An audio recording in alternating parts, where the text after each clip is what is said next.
राम राम दोस्तों। मेरा नाम है सचिन दूहन और मैं फ़िलहाल हूँ एडलेड ऑस्ट्रेलिया में। मैं यहाँ एक रजिस्टर्ड नर्स हूँ। मैं लगभग आप कह सकते हो 1.5 साल पहले यहाँ आया था और अभी मैं मेरे वर्क वीज़ा पे हूँ जिसे 491 सब क्लास कहते हैं।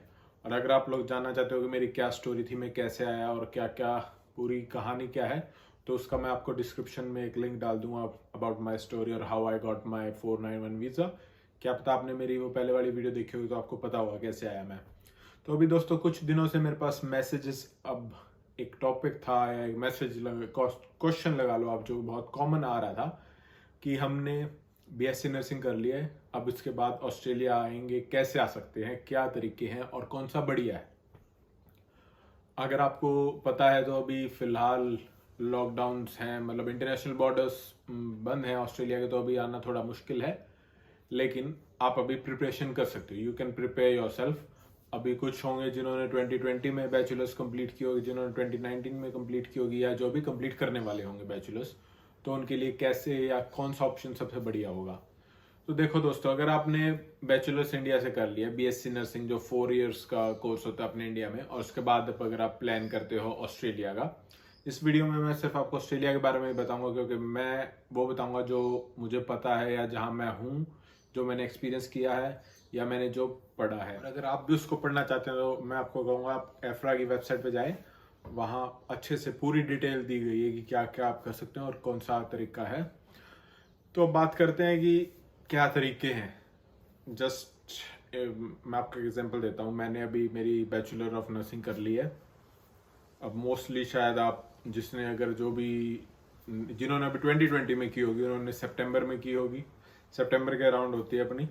तो जैसे ही अगर आप बैचलर्स कर रहे हैं तो उनके लिए भी, जो बैचलर्स कर रहे हैं और वो सोचते हैं 1-1.5 साल बाकी है, कैसे प्रिपेयर करें, क्या रास्ते हैं, तो उस पर बात करते हैं। तो जैसे ही अगर आपने बैचलर्स कर ली आपकी और फिर आप सोचते हो अब क्या करना है, सबसे पहला स्टेप जो इम्पोर्टेंट है, आपको आपका इंग्लिश का एग्जाम देना है। इंग्लिश का एग्जाम आप पीटी दे सकते हो, ओईटी दे सकते हो, आइल्स दे सकते हो, तीनों सेम है।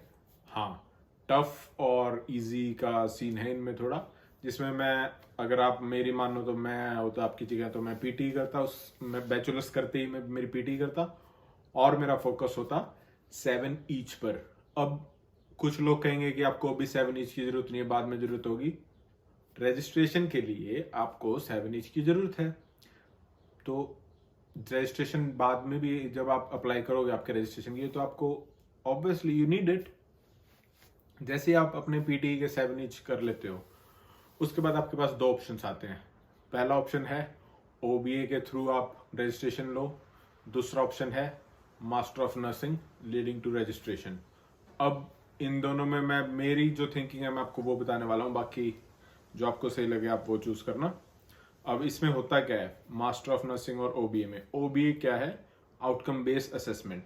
पहले आपने अगर सुना होगा तो EPQIRN ऐसे होता था, entry program for international qualified nurses.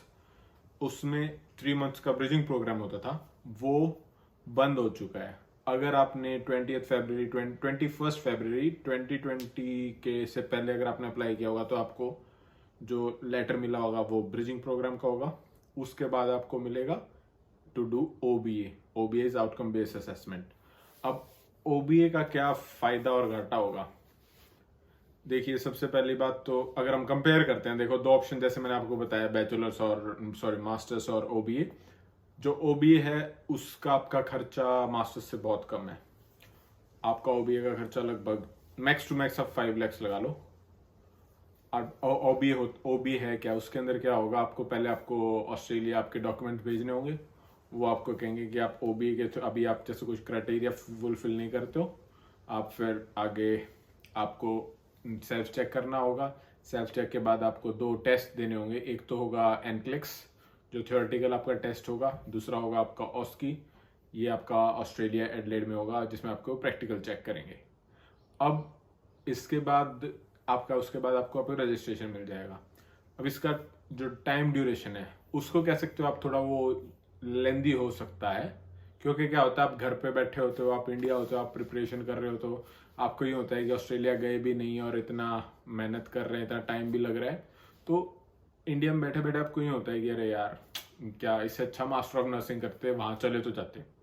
पर ये मैं आपको बात बता दूं, जैसे मैंने आपको बताया कि ओबीए की जो फीस है, आप ये बात ध्यान रखना कि ओबीए की जो फीस है वो लगभग 5 lakhs के अराउंड होगी। जो मास्टर ऑफ नर्सिंग की फीस है वो 15 lakhs पर ईयर है। ये मैं उन्हें रिकमेंड करूंगा ओबीए जो इंटेलिजेंट होते हैं, मैं नहीं था। जो या प्रिपरेशन आप कर सकते हो यार, इंटेलिजेंट देखो हर कोई है, अगर आप प्रिपरेशन करो तो आप एनक्लेक्स क्या आईपीएस के टेस्ट पे भी, आपके यूपीएससी के टेस्ट भी क्लियर करते हैं लोग, तो NCLEX is not that much big, but yes it is tough, not an easy task. अब लोग कंपेयर करते हैं कि नीट को, जो हम मेडिकल वाले नीट का एग्जाम देते हैं या आप ओबी एनक्लेक्स का एग्जाम दोगे, इन दोनों में कौन सा टफ या क्या कंपैरिजन। अब देखो इसमें हमें कंपैरिजन नहीं कर सकते हैं, क्योंकि आप नीट का एग्जाम दे रहे हो, आपके 12th से जो 11th और 12th की आपकी सारी स्टडी जो भी हुई है उससे रिलेटेड है, और जो आपका एनक्लेक्स का टेस्ट है वो सारा का सारा आपके बैचलर ऑफ नर्सिंग में जो भी आपने सीखा है उससे रिलेटेड है। तो आप ये प्लीज कंपेयर करना या सोचना बंद करें, कंपैरिजन का कोई फायदा नहीं होगा। तो देखो दोस्तों, एक तो मेन पॉइंट आता है कि यार फीस का, दूसरा आपका ड्यूरेशन है। जस्ट इमेजिन अगर ये बॉर्डर्स खुल जाते हैं तो लगभग जो मेरा मानना है it will be around 6 months maximum यार, क्योंकि देखो 1.5 महीने में तो एफरा का रिप्लाई आएगा कि आपको ओबीए करना है। ओबीए के बाद आपका 1 महीना 1.5 महीना, शायद मुझे लगता है 1-1.5 महीने में आपका सेल्फ टेक हो जाना चाहिए। उसके बाद सॉरी, उसके बाद आपको आपके एनक्लेक्स की डेट चूज करनी होती है, और उसके बाद आपका ऑस्की की डेट्स लेनी होती है। अब एग्जैक्ट इसका आपको भी कोई नहीं बता पाएगा कि कितना टाइम लगता है या कितने टाइम में हो पाएगा।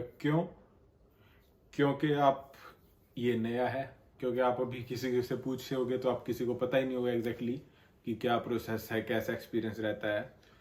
और मैं, हाँ, ये बहुत बारी ये बातें होती है कि हम आ जाते हैं वहाँ पे मास्टर ऑफ नर्सिंग कर लेते हैं। मास्टर ऑफ नर्सिंग भी मैं आपको ये कहूँगा कि भाई करो तो आप लीडिंग टू रजिस्ट्रेशन वाली करना।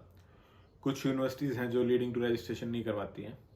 हमने फीस का कंपैरिजन कर लिया है। अब दूसरा पॉइंट आता है कि आप ओबीए अगर आप कर रहे हो तो आप जब आओगे ऑस्ट्रेलिया तो कौन से वीज़ा पे आओगे। जहां तक मुझे लगता है 90% दिल गिव यू टूरिस्ट वीज़ा 600 सब क्लास, क्योंकि आप यहाँ कोई वर्क करने तो आओगे नहीं, you will be only coming for OSCE, और ऑस्की शायद 2 दिन का पूरा प्रोसेस होगा। अगर आप अपनी कंट्री से आ रहे हो तो 2 दिन का सारा प्रोसेस होगा, तो आई डोंट थिंक उस पर कोई और वीज़ा मिल सकता है आपको टूरिस्ट के अलावा। तो यार मैं आपको, अब जैसे मेरे एक भाई से बात होती है, करण नाम उनका, अगर आप हमारे जो नर्सिंग का हमने फेसबुक पे ग्रुप बनाया हुआ है इंटरनेशनल नर्सेस इन ऑस्ट्रेलिया, उस पर हम बात करते हैं, या मैं उन्हें पर्सनली भी जानता हूँ, हम बात करते हैं। और हाँ, अगर आपने वो ग्रुप ज्वाइन नहीं किया तो दोस्तों डिस्क्रिप्शन में लिंक है, फेसबुक पर ग्रुप है इंटरनेशनल नर्सेस इन ऑस्ट्रेलिया। लगभग 300 के आसपास अभी मेंबर्स हैं, तो आप अगर ज्वाइन करना चाहते हो वहाँ ज्वाइन करके वहाँ अपनी डाउट्स पोस्ट कर सकते हो, तो आपको सही अच्छे से एडवाइस दी जाएगी। तो मैं करण भाई के साथ हम डिस्कस करते हैं। तो करण भाई का ये कहना होता है, वो यहाँ 10 साल से हैं, उन्होंने यहाँ अपनी बैचलर्स भी किया और मास्टर्स भी। तो वो कहते हैं कि यार आप ऑब्वियसली ये मास्टर्स बैचलर्स ये सब ऑस्ट्रेलिया के लिए इट इज़ अ बिजनेस। आप ऑस्ट्रेलिया में 30,000 पर ईयर दोगे या 30 लाख 2 साल के आप मास्टर्स की देते हो, उससे अच्छा ऑप्शन आपके पास ओबीए है कि ओबीए आप इंडिया बैठे आराम से प्रिपेयर करो। आपकी फीस भी लगभग, जैसे मैंने आपको बताया, 4 से 5 लाख लगेगी, और आप इंडिया बैठ के कर सकते हो। आप आओगे यहाँ, आप पहली बात तो स्टूडेंट वीज़ा पे आओगे। स्टूडेंट वीज़ा पे मैं लगभग 6 महीने था, उसके बाद मेरा 491 आ गया। तो मैं आपको बताऊँ, स्टूडेंट वीज़ा का आपको ये होता है यार, आप कि बन जाते हो कि आप 20 आवर्स ही काम कर सकते हो। 20 आवर्स से ज़्यादा कर लिए तो फंसोगे, अगर कम किया तो खर्चा भी, यार खर्चा ही चलता है normally. You will not earn that much if you are actually working legally. तो ये मैं उनसे डिस्कस कर रहा था, तो वो कहते हैं यार कुछ नहीं, आप आओगे और आप सिर्फ अपने पैसे मास्टर्स के इतने लगाओगे, इससे अच्छा आप इंडिया में बैठ के स्टडी करो, इंडिया में बैठ के अपनी प्रिपरेशन करो। उनकी बात भी बिल्कुल सही है, उनकी सोच भी बिल्कुल सही है। आप यहाँ पैसे लगा रहे हो इतने, और फिर भी आपको इतना टाइम लगेगा आपको रजिस्ट्रेशन मिलने में, फिर आप पीआर के लिए अप्लाई करोगे। उससे अच्छा एक तरीका ये भी है कि आप अपने इंडिया में बैठो, एनक्लेक्स की तैयारी करो, ऑस्की की। आप अगर जॉब कर सकते हो कहीं अच्छे, मैं आपको कहूँगा अच्छे हॉस्पिटल में जॉब करो जहाँ आपकी क्लिनिकल स्किल्स इंप्रूव हो, जो भी आप सीखना चाहोगे अच्छे हॉस्पिटल में वहाँ जाके आप सीख सकते हो। या अगर आप अभी बैचलर्स कर रहे हो तो आपकी अगर प्लेसमेंट्स चल रही है तो मैं कहूँगा कि आप अच्छे से सीखें, अपनी स्किल्स को इम्प्रूव करें जितना इम्प्रूव कर सकते हो, ताकि आपको आगे ऑस्की में जो आप एडलेड में आके करोगे उसमें आपको दिक्कत ना हो। तो हम दोनों इस पे डिस्कस कर रहे थे, तो हम आखिरी में यही निचोड़, मेरा ये मानना है यार, अगर आपको लगता है, देखो सबको अपना पता होता है कि आपसे ये हो सकता है या नहीं हो सकता है, आप ये कर पाओगे या नहीं कर पाओगे। If you think you are capable of doing NCLEX and you are at such stage where you can crack your NCLEX exam in OSCE, और जब आपको डिसाइड करना हो कि आप मास्टर ऑफ नर्सिंग करो या आप NCLEX वाली तरफ से जाओ, तो मैं आपको सजेस्ट करूंगा कि आप NCLEX की तरफ से जाओ, मतलब OBA का पाथ लो। अगर आपको ये लगता है कि नहीं भाई नहीं हो पाएगा, I am not that much good in studies और I will not be able to do it, तो आप मास्टर ऑफ नर्सिंग चूज कर सकते हो। मास्टर ऑफ नर्सिंग की फीस जैसे मैंने आपको बताया 2 years की है अराउंड 30 lakhs, और वो भी आप उसी से करना जो master of nursing leading to registration हो। कुछ यूनिवर्सिटीज़ जैसे मैं अभी एक उसमें ग्रुप में एक लड़के ने डाली थी, एक लिंक डाला था, उसमें जो यूनिवर्सिटीज़ के कईयों के नाम थे, जो उनमें से कुछ ऐसी थी जो रजिस्ट्रेशन को लीड नहीं करती हैं। तो आप प्लीज़ आप रिलायबल सोर्सेज के थ्रू ही देखें, जो भी आप देखें। एफ्रा की वेबसाइट पे आप देख सकते हैं, आप जो यूनिवर्सिटीज़ की पर्टिकुलर वेबसाइट है उसके ऊपर भी पता होता है, उसमें बताया जाता है कि ये आप रजिस्ट्रेशन को आप लीड होगा या नहीं होगा। जिसमें रजिस्ट्रेशन लीडिंग नहीं होगी उसमें ऐसा कुछ भी लिखा होगा रजिस्ट्रेशन से रिलेटेड, आपको लगेगा मास्टर ऑफ नर्सिंग हो जाएगा, पर नहीं।